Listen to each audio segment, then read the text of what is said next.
Now, you know what my mother used to tell me? She said when you were a little girl, if you did something bad and I gave you a little spanking or...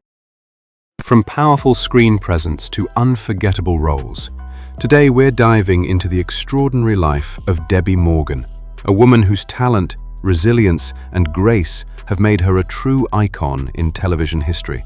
Best known for her groundbreaking role as Dr. Angie Hubbard on All My Children, she became one of the first black actresses to win a Daytime Emmy Award for Outstanding Supporting Actress in a drama series.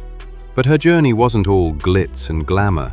Behind the spotlight lies a story of strength, overcoming personal struggles, redefining love, and rising above adversity again and again. From soap operas to primetime hits, from heartbreak to healing, Debbi Morgan's life is a testament to perseverance and purpose. So, who is the woman behind the roles? What challenges shaped her? And how did she become one of the most respected faces in Hollywood? Stay tuned, because I would be breaking it all down. You won't want to miss the back gist behind the ruthless Olivia Bellari from Beauty in Black. Before we get started, kindly give this video a thumbs and subscribe to our YouTube channel. Before Debbi Morgan became an Emmy-winning icon, before her face was etched into the golden age of daytime television, there was a young girl learning how to survive and how to imagine something greater, long before the world was ready to see her. She was born Deborah Ann Morgan on September 20th, 1956, in Dunn, North Carolina, a small southern town far removed from the stages and screens she would one day command. Her parents, Laura Morgan, a schoolteacher, and George Morgan Jr., a butcher, provided structure where they could, but life offered little stability early on. When Debbi was still a child, her family relocated north to the Bronx, New York, part of a wave of black families searching for economic opportunity during a time of deep racial and structural inequality. The Bronx of her youth was rough, crowded, and unforgiving, but it was also alive. Culture thrived there, stories lived on every stoop, and Debbi learned quickly how to observe people, how pain, humor, fear, and love all occupied the same room. But behind closed doors, her childhood carried shadows. In later interviews and in her memoir, Debbi Morgan revealed that her father struggled with alcoholism and domestic violence.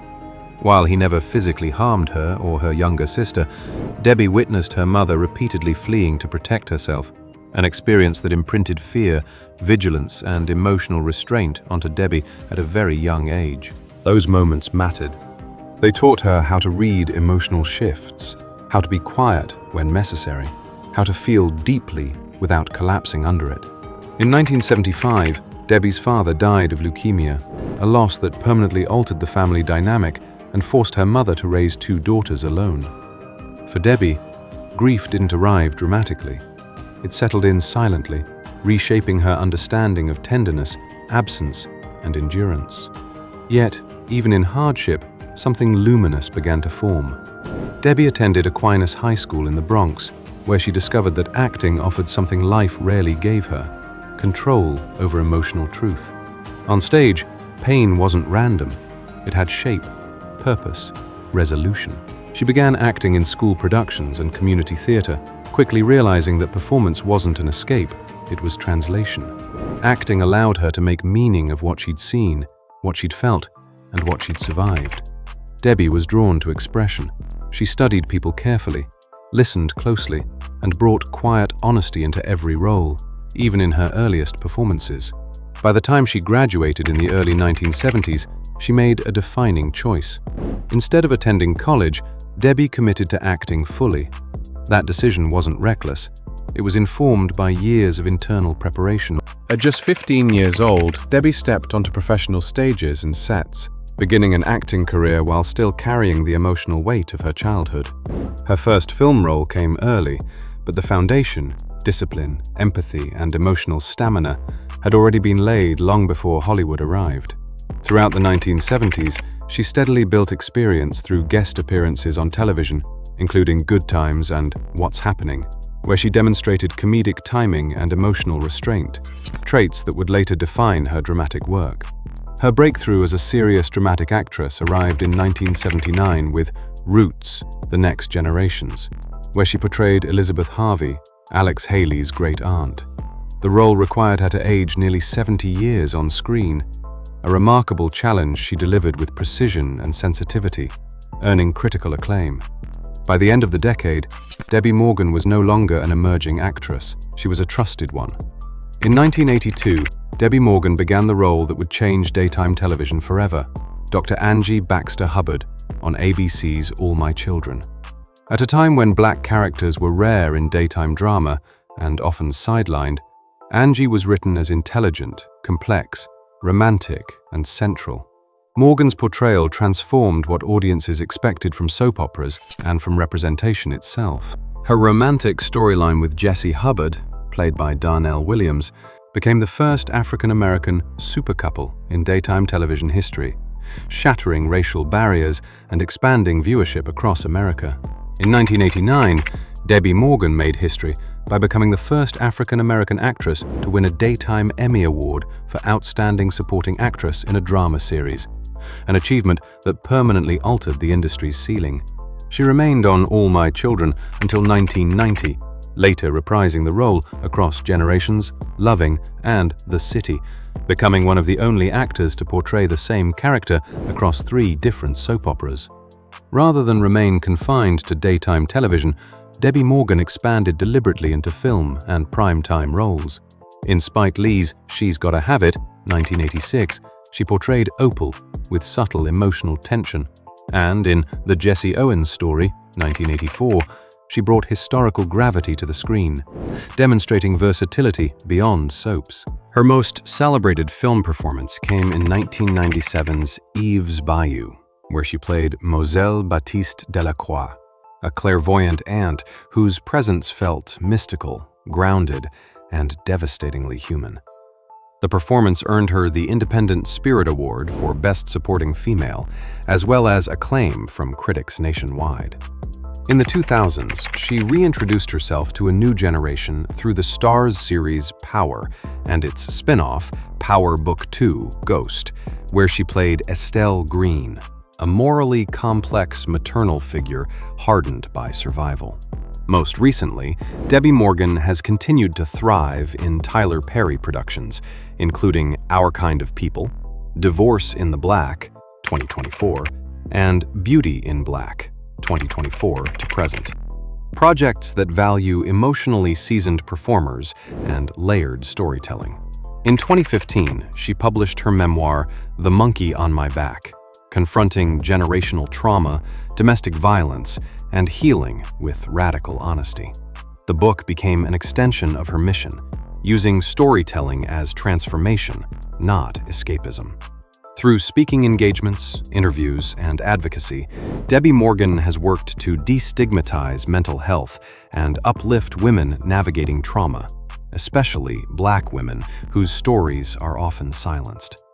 Debbi Morgan's professional life spans over 50 years, more than 70 screen credits, countless firsts, and one enduring truth. She survived Hollywood without losing herself.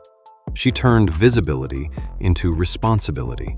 And in an industry obsessed with novelty, Debbi Morgan built something far rarer, a career that mattered and still does. Now, let's get into her net worth. Debbi Morgan did not become wealthy overnight. Her net worth is not the result of one blockbuster deal or a viral moment.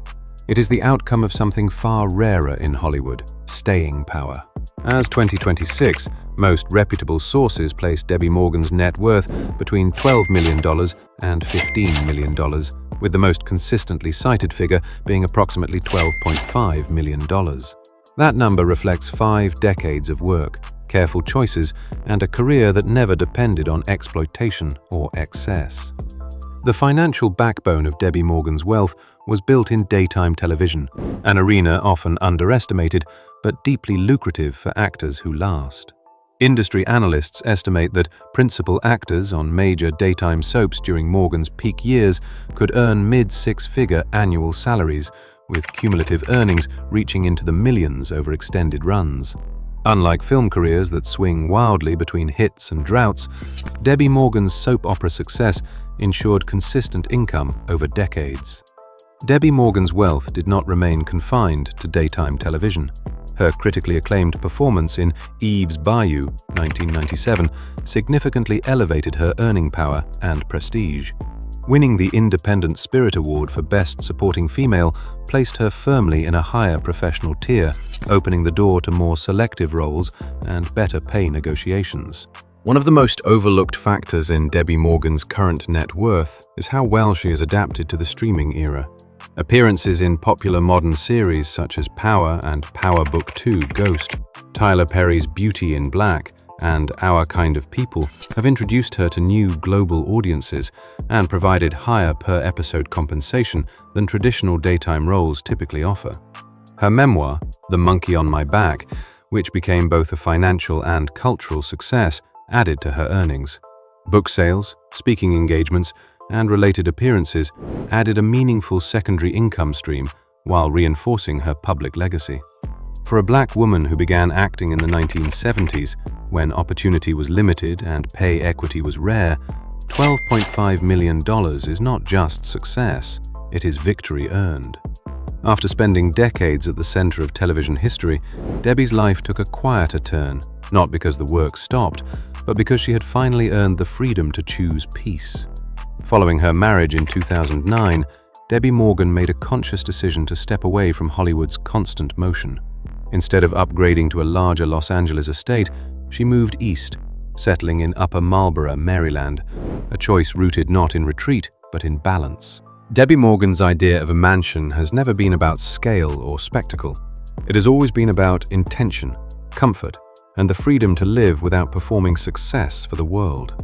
Shortly after her marriage, Debbi Morgan and her husband purchased a newly built 4-bedroom home in an upscale Upper Marlboro development. The house, completed in 2009, was bought in early 2010 for approximately $546,233, a publicly recorded purchase price that reflected a high-quality new build rather than celebrity excess.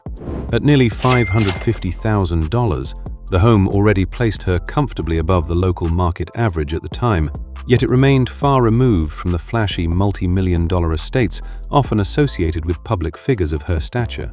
The residence spans close to 2,800 square feet, offering generous living space without crossing into ostentation.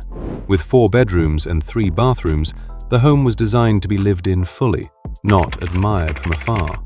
Debbi Morgan later shared the house publicly through a feature with Home and Design magazine, where she spoke candidly about rejecting cookie-cutter luxury in favor of something warmer and more human. She worked with an interior designer to transform the space into a sanctuary filled with soft textures, organic materials, and subtle touches of glamour. The goal was never to impress guests, but to create rooms where real life could unfold comfortably. Over time, the value of the property has naturally increased with the Maryland housing market. Comparable homes of similar size, age, and customization in Upper Marlboro have appreciated well beyond their original 2010 price point. While Debbi Morgan has never disclosed an updated valuation and deliberately maintains her privacy, the home's current market value would reasonably exceed its $546,000 purchase price, reflecting more than a decade of appreciation and post-purchase upgrades. What remains most striking, however, is not how much the house is worth, but how deliberately modest her choice was compared to what her net worth easily allows. With a personal fortune estimated in the 8-figure range, Debbi Morgan could own multiple luxury properties in Los Angeles or New York without strain. Instead, she invested in a single home that provided peace, stability, and emotional grounding. She has described the space as tranquil and comforting, once saying it feels like a warm hug, a description rarely applied to trophy mansions, but often reserved for places of genuine refuge. Moving on to cars. Debbi Morgan's relationship with cars mirrors the way she has approached every other part of her life, quietly, intentionally, and without the need to prove anything to anyone watching.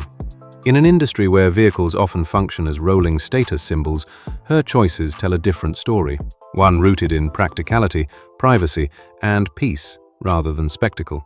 There has never been a flashy reveal of a supercar, no social media moment built around a luxury delivery, and no paparazzi shots of Debbi Morgan stepping out of a 6-figure exotic. That absence isn't accidental. For someone who spent decades traveling between studios in Los Angeles, sound stages in New York, and locations across the country, a car was never a trophy. It was a tool, something dependable that gets you where you need to be, quietly and on time. During her Hollywood years, it's widely understood that Debbi Morgan favored comfortable, understated vehicles typical of working actors with long schedules and steady careers. Cars in this category usually fall into the $40,000 to $70,000 range, offering reliability, smooth performance, and enough refinement to feel rewarding without drawing attention.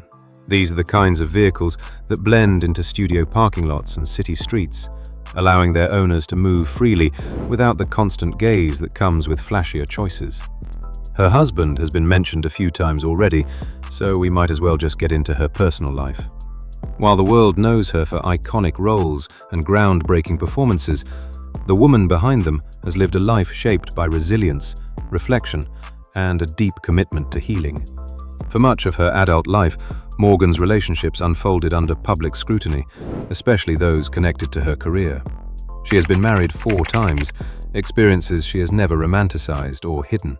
Instead, she has spoken about them with honesty and maturity, acknowledging growth, missteps, and the complexity of love when lived under pressure. Her most enduring partnership came later in life when she married Jeffrey Winston in 2009. That relationship marked a turning point, not just romantically, but spiritually and emotionally. Marriage brought with it a shift in priorities. Debbi Morgan moved away from the relentless pace of Hollywood and chose a quieter life, rooted in balance and privacy. This was a deliberate act of self-care. She has spoken about how living outside the entertainment industry's constant noise gave her the space to breathe, reflect, and simply be. Home became a place of grounding rather than performance, and marriage became companionship rather than spectacle. Perhaps the most powerful chapter of Debbi Morgan's personal life was one she chose to write herself. In her memoir, The Monkey on My Back, she confronted generational trauma, domestic abuse, and the emotional weight carried by women in her family line. Rather than framing herself as a victim, she framed herself as a survivor who refused to continue the cycle. That willingness to be vulnerable transformed her public identity. Despite decades of fame, her personal life remains refreshingly ordinary, in the best sense of the word. She values routine, domestic calm, and meaningful connections. She enjoys being able to move through her community unnoticed, to shop, walk, and live without constantly being Debbi Morgan the actress. That anonymity is freedom. In a culture that equates vulnerability with weakness and privacy with distance, Debbi Morgan chose a different path. She opened up when it mattered, closed doors when necessary, and built a life rooted in intention. Her story reminds us that success is not only measured by achievements, but by the quality of the life built around them. And long after the cameras stop rolling, that may be her most powerful legacy of all. Thanks for joining us on this one, and I do hope you enjoyed this video. Hit the like button, share, and subscribe for me deep dives into the lives of your favorite TV stars. See you in the next one.